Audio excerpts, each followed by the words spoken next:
Hello, I'm Daniel, and welcome to the Emunah Project. We here at the Emunah Project are continuing our series of videos with respect to converts, Gerim, converts to Judaism, returnees to Judaism, Baalei Tshuva and Noahides, Bnei Noach. And today what we're going to do is we're going to present you with an observation and a philosophical question. The observation is this. When you're starting to be more observant, when you're starting to obey the commandments and live your life as an observant religious person, and other people start to know about it, you might encounter this reaction from less observant or non-observant people. They will say, I keep the commandments, I keep them in my heart. I keep the Torah in my heart. They don't do anything, but they keep it in their heart. And so the thing is, God doesn't say, only keep the commandments in your heart. He says to do them. He says, keep kosher.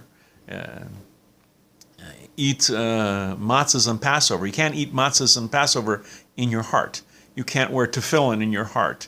You can't nail up mezuzahs in your heart.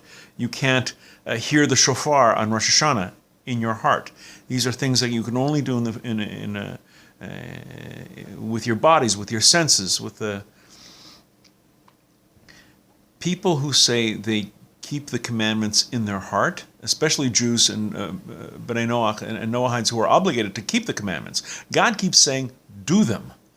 He doesn't say, think they're swell. He doesn't say, admire them and think they're a really, really good idea. He says to do them. And some people who say that you'll get this from Christians.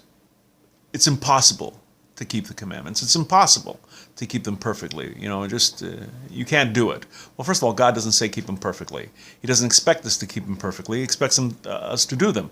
He made us. He knows more than anyone that we're not perfect. And He's given us a mechanism, tshuva, if we do something wrong.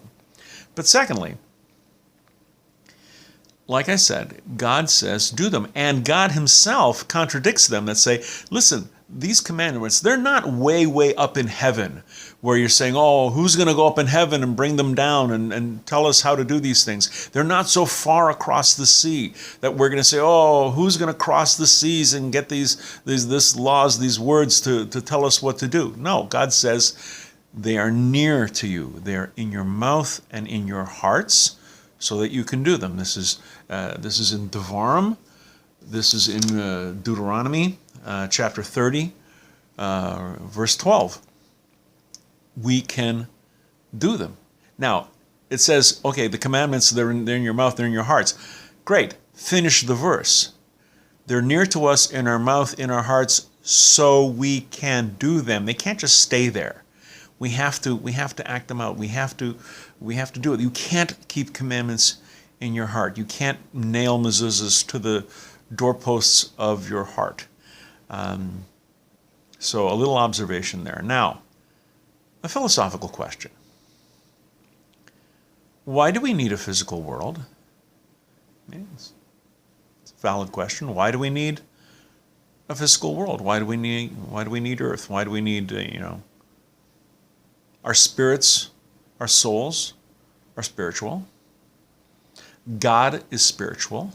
Shemayim, heaven, is spiritual. Concepts like right, wrong, good, bad, sin, atonement, all these things, they're all spiritual concepts. Why do we bother with the world? Why did God even make the world?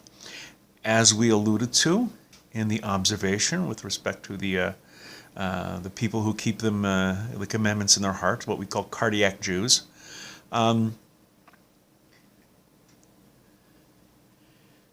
We need a physical world because it's only in the physical world that we are able to do the commandments. It's only in the physical worlds where we can act out our choice of right, wrong, good, bad. We're going to obey God's law. We're not going to obey God's law. That only happens in the real world. You can only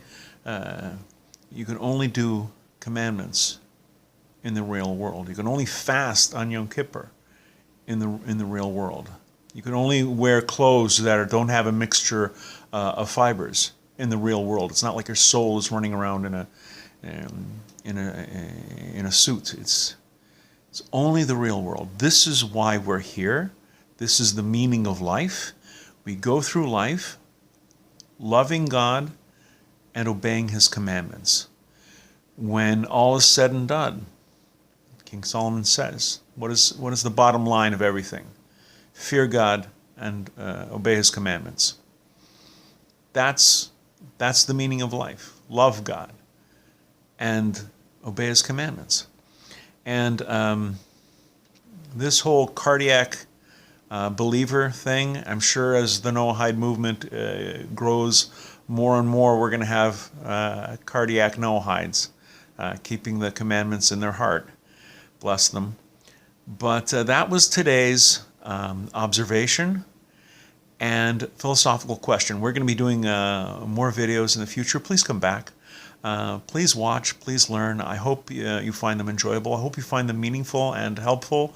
And until the next time, on behalf of the Emunah Project, I'm Daniel, and thank you too much.